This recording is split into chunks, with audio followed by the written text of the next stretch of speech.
está no meio de nós. Proclamação do Evangelho de Jesus Cristo segundo Mateus. Glória a vós, Senhor. Naquele tempo Jesus tomou consigo Pedro, Tiago e João, seu irmão, e os levou a um lugar à parte, sobre uma alta montanha, e foi transfigurado diante deles. O seu rosto brilhou como o sol, e as suas roupas ficaram brancas como a luz. Nisto apareceram-lhes Moisés e Elias, conversando com Jesus.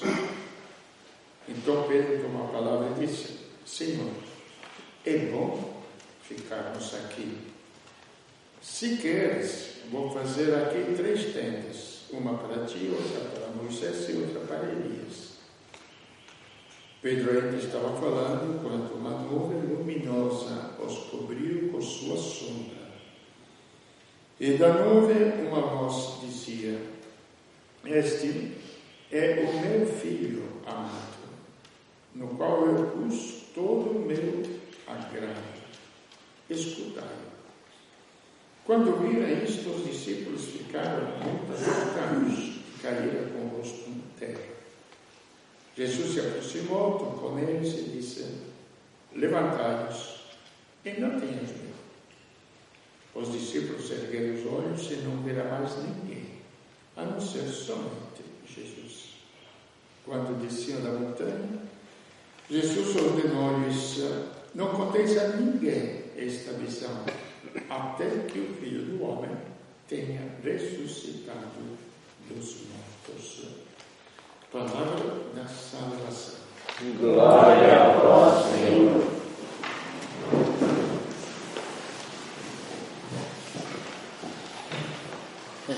Não foi seguindo fábulas inventadas com muita habilidade pelos homens, não?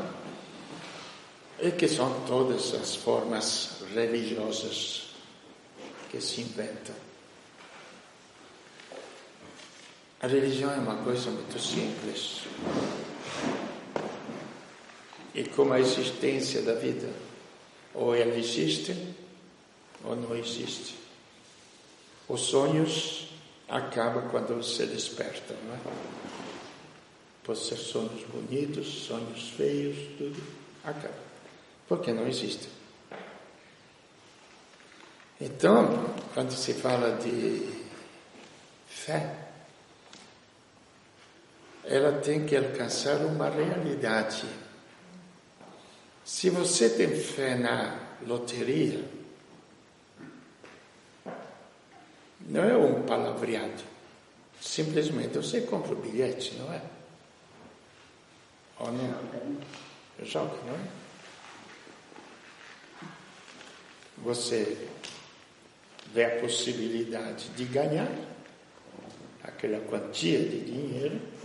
Veja bem, é na esperança, quer dizer, naquilo que poderá vir. Isto que é a esperança. Lá é se acontecer. A fé, que se fala em Cristo, é jogar o seu dinheiro. E o seu dinheiro qual é? A minha vida, a vida de cada um de nós.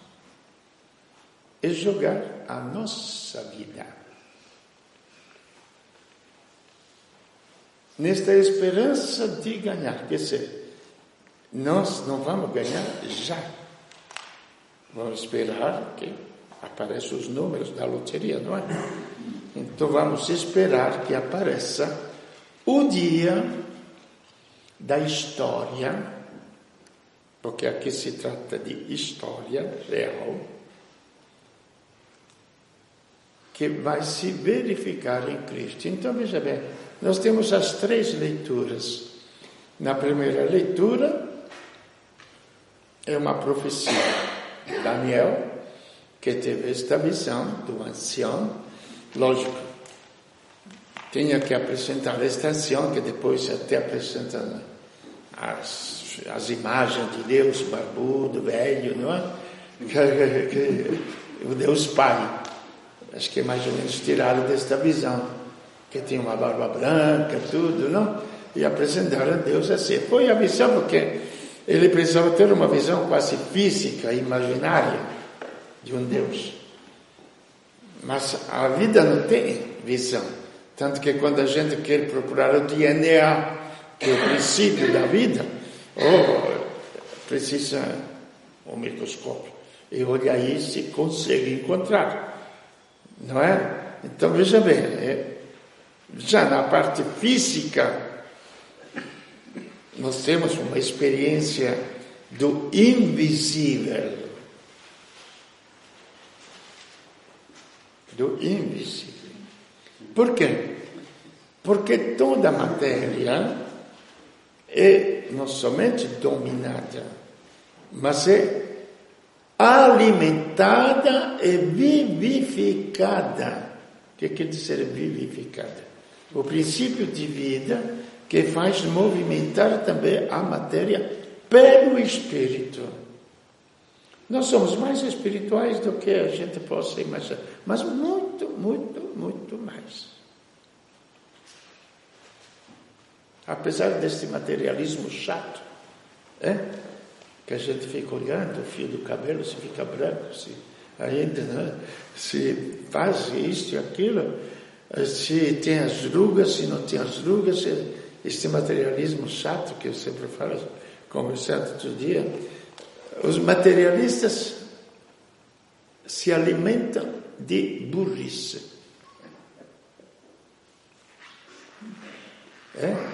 Quem põe toda a sua fé na matéria se alimenta de burrice, de imbecilidade. Você sabe descobrir por quê? Pega um pedaço de ouro e vai dialogar com ele. Ele vai te responder. Vai responder lá. É burro. Não tem inteligência. E nesse sentido, não é por maldade que eu falo de burrice. Falo mesmo da realidade. Então, quando você se torna materialista, você está diminuindo a sua essência do ser.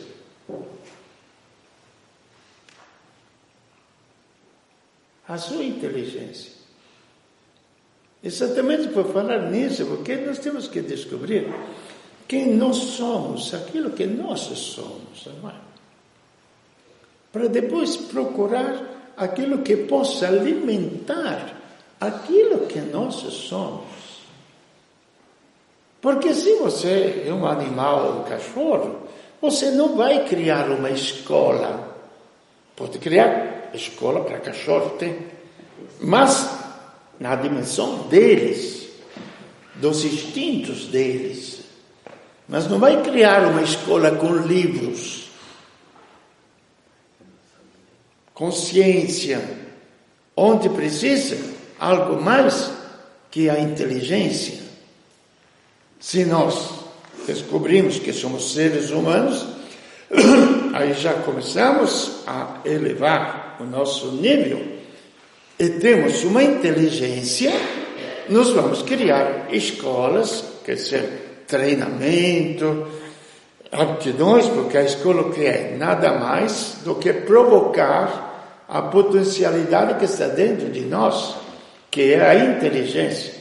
Eu não sei como é que faz agora as escolas, vocês são professores, mas educar, a palavra educar, sabe de onde que vem?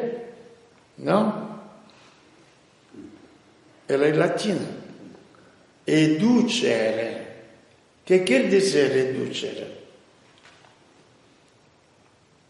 Você joga o balde no poço, o que faz? E tira. Então, a escola, o que ela tem que fazer?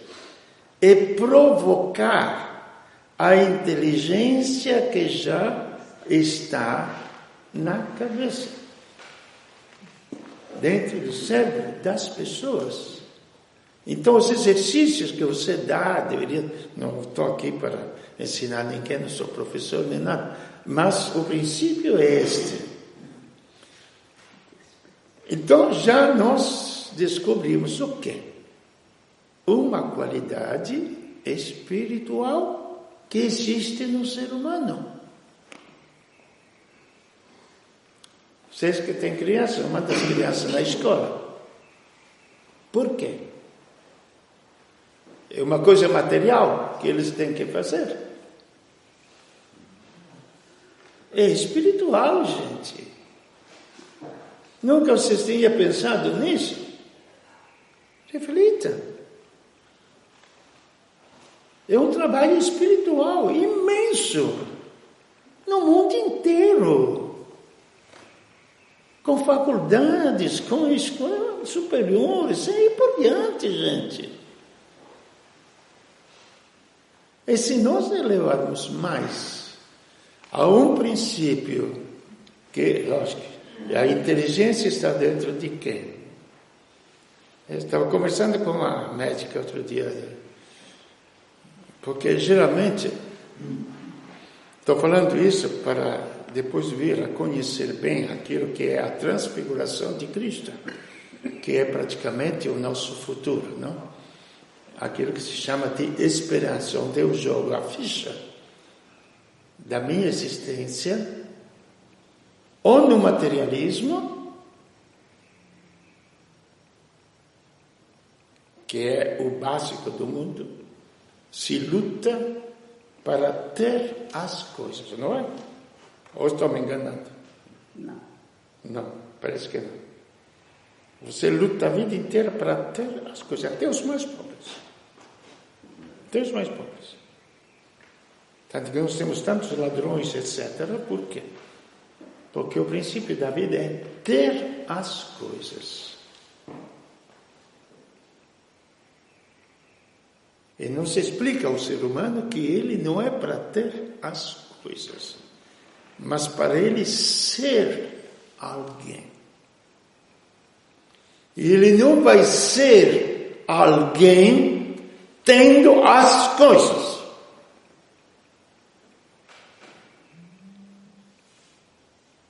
Estava vendo, por exemplo, são coisas simples, gente, eu não sei.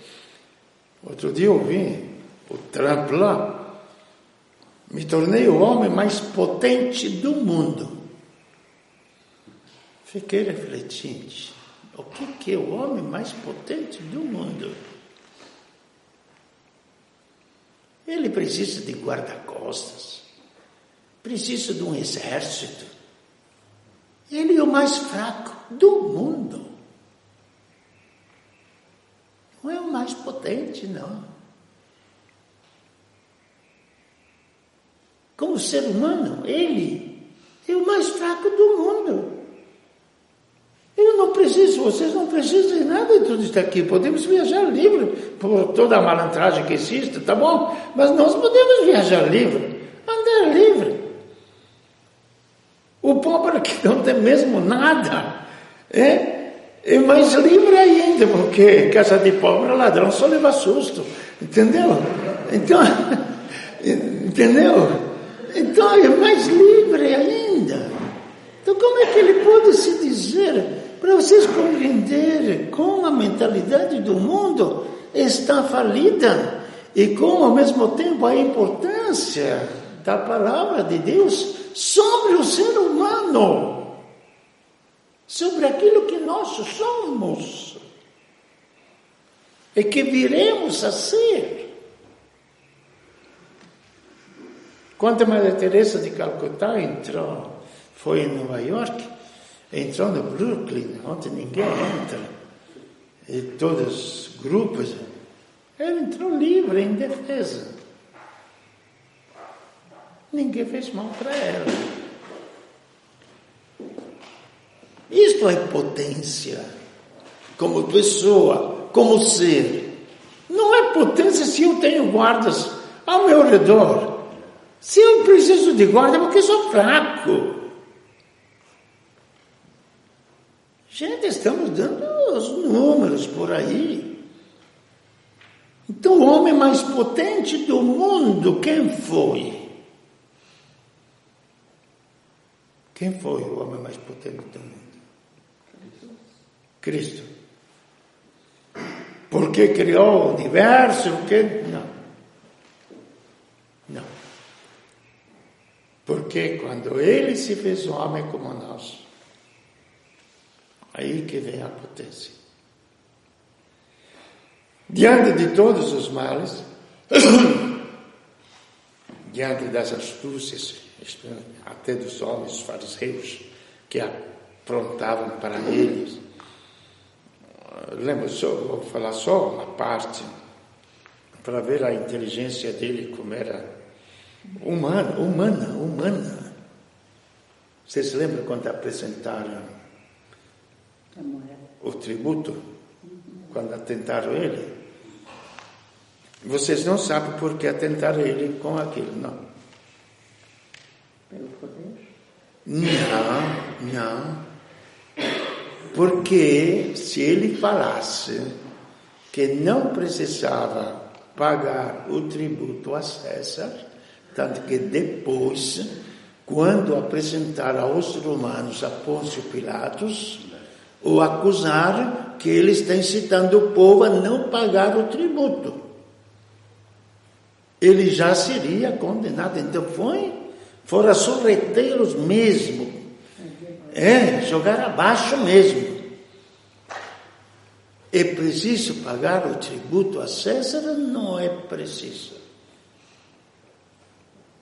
E ele, vendo a astúcia deles, isso só para saber humanamente quem era Jesus.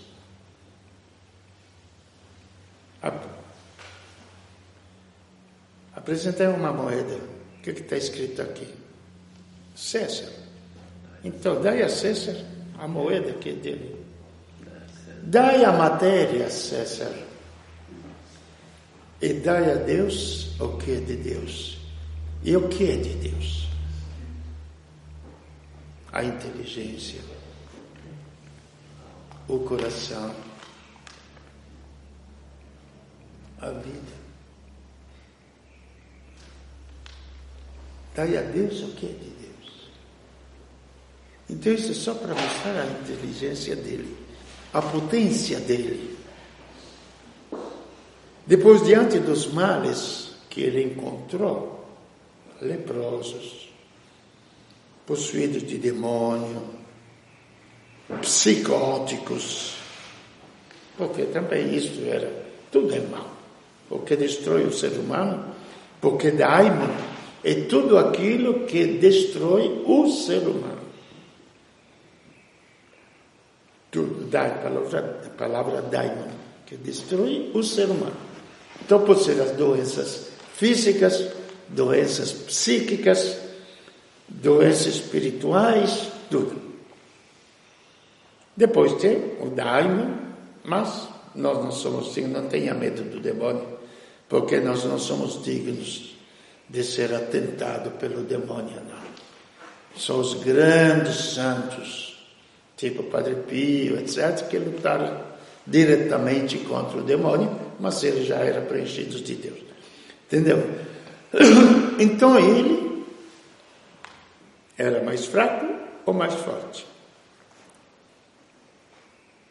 Aí que está. Ele era o remédio e venceu tudo isso aqui. Outro mal que destrói o ser humano, a morte. Ele enfrentou a morte. Venceu a morte e ressuscitou aquele corpo que a morte tinha destruído. Gente, esses são fatos. Por isso que São Pedro fala claro, não foi atrás de fábulas que nós apresentamos coisas. Nós comemos e bebemos junto com ele. E nós assistimos a todas estas coisas. Então, em Cristo, aí que está o homem mais potente do mundo. Ele não tinha nada, mas não ter nada também é miséria. Mas ele tinha tudo. Aí é riqueza. Então, este é o ser humano. Este é o ser humano. E é uma pena que muitas vezes nas igrejas se faça mais um socialismo do que uma religiosidade. A pobreza da qual fala o Evangelho não é a pobreza física, não é a pobreza material. E a pobreza espiritual. O que vem a ser esta pobreza espiritual?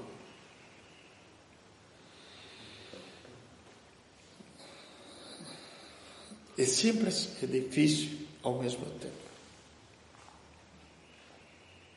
Eu medito praticamente todo dia isto. Tudo o que eu tenho, recebi de alguém.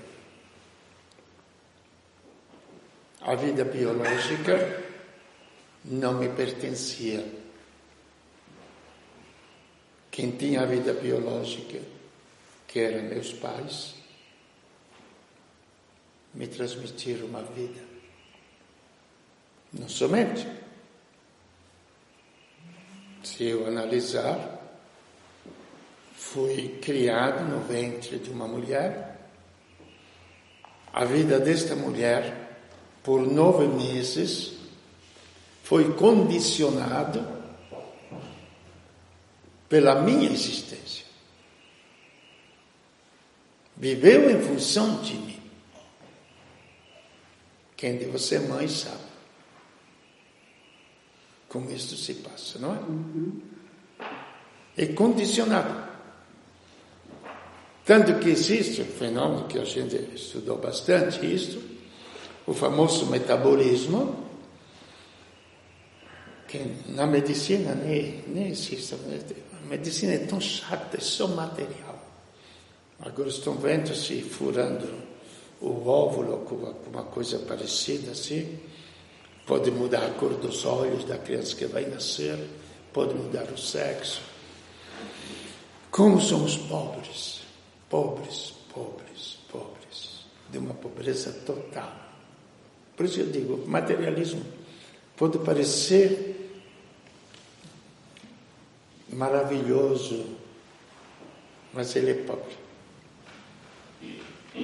Você sabe que na hora em que uma mulher fica grávida, ela já não vive mais para si.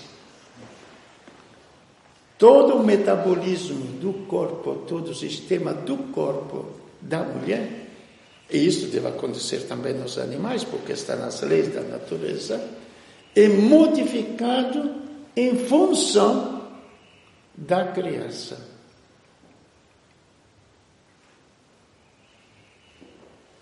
A vida para a vida. Essas são as leis que Deus colocou. E aí por diante, tudo que ela come é em função para a alimentação da criança. E a gente, quando fazia as reuniões com as gestantes, meditava bem. Estou comparando isso para vocês compreenderem aquilo que as fábulas, etc., estão querendo inventar da religiosidade ou inventar para dizer quem é o ser humano. Estamos regredindo. Gente, estamos regredindo. Não estamos avançando no conhecimento. Compreende? Por que isso? Porque exatamente estamos materializando as coisas no lugar de espiritualizar a matéria. O que quer dizer espiritualizar? Virar anjos, Não. No lugar de preencher a matéria do espírito. Então, voltando àquele princípio que a gente estava falando antes, que acontece com a matéria, com o nosso corpo. se nós temos uma inteligência, aquilo que depois que eu estudei, mas foi uma ação espiritual, gente. Prestemos bem atenção. Quando eu estudo, eu estou fazendo uma química espiritual. Pode ser qualquer estudo. O estudo de aprender a dirigir um carro, um caminhão, dirigir uma máquina. Não é simples estudo de filosofia. Não. Tudo é estudo. Eu estou desenvolvendo o meu conhecimento. Este conhecimento da minha mente depois vai movimentar os meus braços, vai movimentar o meu corpo, gente. Isto quer dizer, não sei se está sendo difícil, isto quer dizer espiritualizar a matéria. Isto a nível da inteligência. Se admitirmos um princípio ainda superior, é que o mundo inteiro, me parece, que admite, porque as brigas minhas nas igrejas era sempre que todo mundo queria batizar os filhos. Vivia completamente fora da igreja, mas queria batizar os filhos. Mas eu falei, escuta, e semear uma semente nas pedras, eu não posso. É que depois os crentes aproveitaram e falaram, não pode ser batizado. Quando criança, tem que ser adulto, porque quem tem fé tem razão no certo sentido. Isto é pessoal. Mas a criança também fisicamente desenvolve numa família. E se eu semear já o batismo, a semente de Deus, no coração da criança, se os pais forem cristãos, vão criar o quê? O corpo, a psique, a mente e também a alma. E também a alma. Eu vi ontem, por exemplo, alguma coisa que eu tive sorte de viver na minha vida. Entre toda esta roubalheira, apresentaram no jornal, agora do Rio de Janeiro nós vamos para o Mato Grosso. O que tem a ver o Rio de Janeiro com o Mato Grosso? Então apresentava todas as propinas e a delinquência do Rio de Janeiro e mostrou no Mato Grosso uma senhora que encontrou 5.000 reais e levou para a polícia. Assim também outra pessoa, quer dizer, ainda existe gente boa no mundo, mas nós deveríamos ser educados a isto.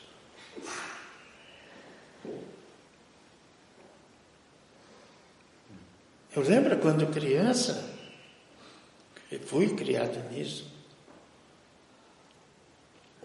Quando criança, uma senhora perdeu dinheiro, era pouco dinheiro, mas depois soube que ela ia comprar um pouco de pano, alguma coisa, para o vestido de noiva da filha dela. Caiu o dinheiro no chão, eu achei, simplesmente entrei lá. Fui criado nisso. Isto é ser batizado criança. Não é simples ritualismo.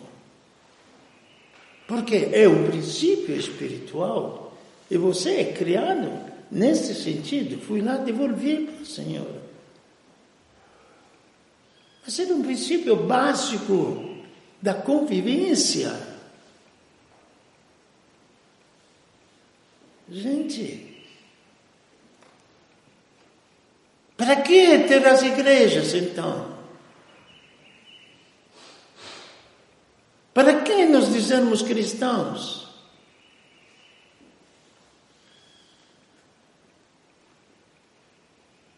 Compreende? Então, este princípio básico, reconhecido como ser humano, porque aí depende do conhecimento de nós mesmos. Se nós temos uma alma, como disse, e que antigamente, ou ainda hoje, se separa a alma do corpo. Ou não? a ideia. Nas missas, né? Pede pela alma. Pede pela alma. Aí, conversando com uma amiga, que é médica, a Micélia, aí falei, escuta, existe a inteligência sem o cérebro? Aí pergunto para vocês. Existe a inteligência sem o cérebro? Não. Existe o cérebro sem o corpo? Não. Então não pode existir uma alma sem um corpo humano.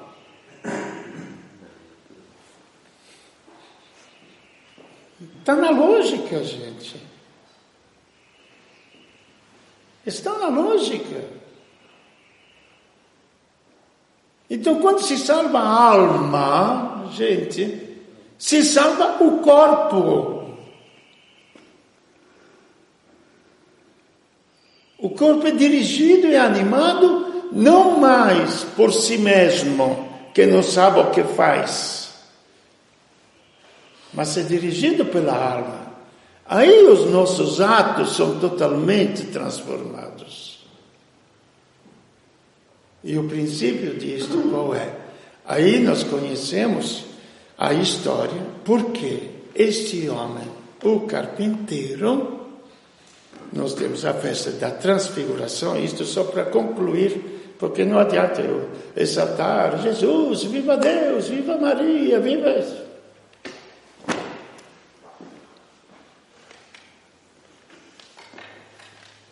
Desculpe, mas não consigo. Que religiosidade é esta? Na primeira leitura está lá, que está o trono, Deus, com aquela imagem, tudo bem, os anjos, milhares de anjos estão aí. Aí vem como um homem, uma figura do homem, ao qual Deus fala, senta-te à minha direita, com todos os anjos esvoaçando lá ao redor do trono. Um ser humano vai sentar à direita de Deus, não somente, vou ler aqui, senão... E o que foi feito com este homem?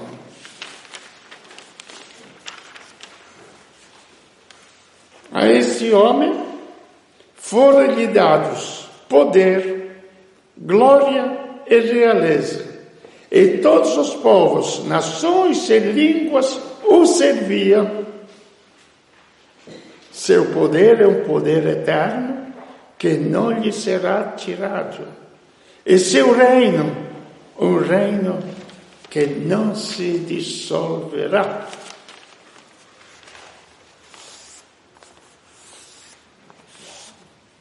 Você pode acreditar no que quiser. A este homem foi entregue tudo. E este é o reino, quando se fala, eterno, que Deus preparou para nós. É por isso que ele, para dar uma amostra daquilo que será esta visão, Deus transfigurou, deu até visivelmente naquelas imagens. As suas roupas eram brancas, mais brancas que nenhuma lavadeira. Hoje usaria propaganda de... um monte de coisa, sei lá. Entendeu? Para lavar roupa. Usaria hoje a propaganda. Entende? E o seu rosto resplandecia mais do que o sol. Uma visão sempre humana, física, para dizer a transformação dele. E o encanto. Senhor, é bom estarmos aqui não precisamos mais nada. Quem encontrou isso, encontra tudo. Entende? E esta visão, mas Jesus depois fala, não diga nada isso antes que o Filho do Homem. Até aí estavam maravilhosos os apóstolos. Antes que o Filho do Homem ressuscite dos mortos, aí não entenderam mais nada. O que é ressuscitar dos mortos? Isto está nas mãos de Deus. Porque ainda bem, os homens podem construir as bombas atômicas quando quiserem, à vontade. A Rússia pode ter as bombas atômicas que quiser, a Coreia do Norte pode ter, os americanos podem bombardear atomicamente, tudo o que quiser. O universo está nas mãos de Deus. Se nem os vulcões conseguem destruir a Terra, se nem os raios, que têm uma potencialidade de eletricidade superior a Deus, conseguem destruir a Terra. Estou falando da Terra física. Nem os homens conseguirão destruí-la. Destruirão o que é mortal, lógico. As potências vão se aniquilar, como durante toda a história se aniquilaram e se destruíram um outro. Vocês podem ver a diferença entre a paz de Cristo e a paz dos homens. Lá na Síria agora tem a paz. Vocês viram na televisão algumas imagens das cidades totalmente destruídas. Isto é paz. Isto é paz para os homens.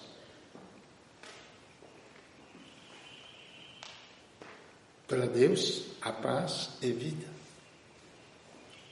Onde está a morte, Ele coloca a vida. Onde está a ignorância, Ele coloca a sabedoria. Onde está o pecado, Ele coloca a graça. Este é o mundo de Deus, ou o mundo dos homens. Aí, cada um de nós joga a sua ficha, ou compra o seu bilhete. Aí não depende de Deus, prestemos atenção claramente. Não vamos jogar em Deus a responsabilidade, porque ela é nossa, é minha, é sua, é sua, é sua. Não vai ser Deus que vai me mandar para o inferno. Sou eu que posso escolher uma vida fora de Deus. Jogar as minhas fichas, o meu dinheiro, naquilo que não tem valor. Aí vou ter as minhas consequências. É muito fácil até jogar a responsabilidade em Deus. Ou dizer a Deus para que Ele me salve das chamas do inferno. Não é bem assim, não. O famoso princípio da liberdade é o famoso princípio de como eu quero viver. É como numa casa. Tantos filhos, alguns vivem decentemente, vivem bem, outros inventam que quer se drogar.